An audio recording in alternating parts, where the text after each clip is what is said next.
Hello everybody, it's Sean here. Just wanted to go over my next project, which I'm calling Knifeception.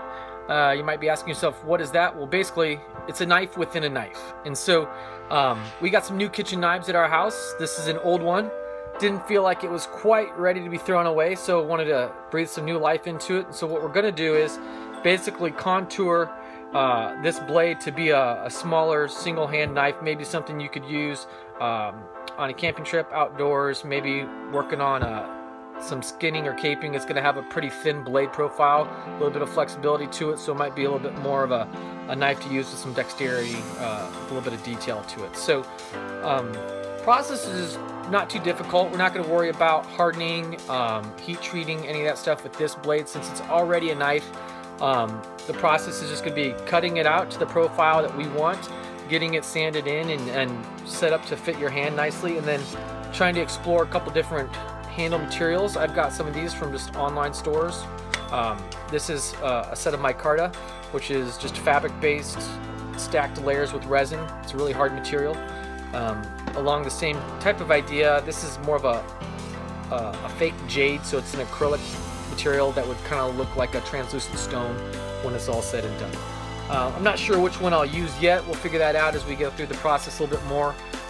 Once we see it starting to take shape, maybe that'll kind of give us the direction we want to head. But along with cutting it out in this kind of Knifeception as a project, I wanted to show a little bit of a different profile than just the top-down video that we did last time with the skull candle holder. And so I've developed what I've called the Dremel Cam. And so basically what this is just a 3D printed holder for a GoPro that mounts right onto your Dremel body itself. So I'm hoping that it gives us some neat perspectives, gives you a little bit closer angle of what's happening when you see it going on.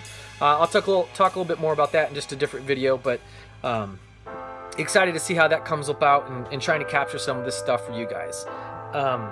You know, like I said, I think this will be done in a couple stages. Today I'm just going to work through the process of cutting out the blank from the knife blade, and then subsequent videos we'll go through handle prep and finishing out the blade itself. So with that, let's get started.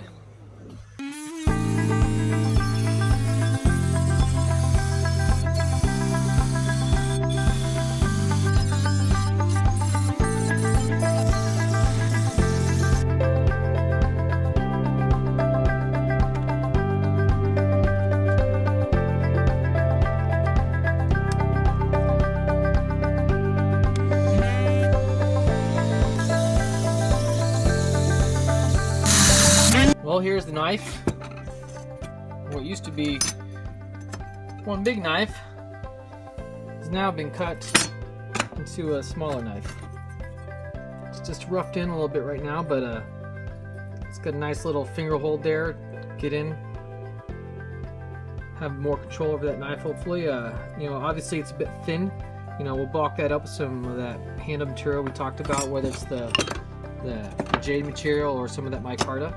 But go through that, do some shaping and contouring to the handle material itself, run a couple pins through it, glue it all together, clean it up. The nice thing is it's already got an edge on it. We never really heated that edge through the cutting process, so it should be able to hold that edge. We'll clean it up a little bit, but in the end I think this will be a good knife to use for quite a few little things with a great story behind it. So there you go, Knifeception Part 1 is complete.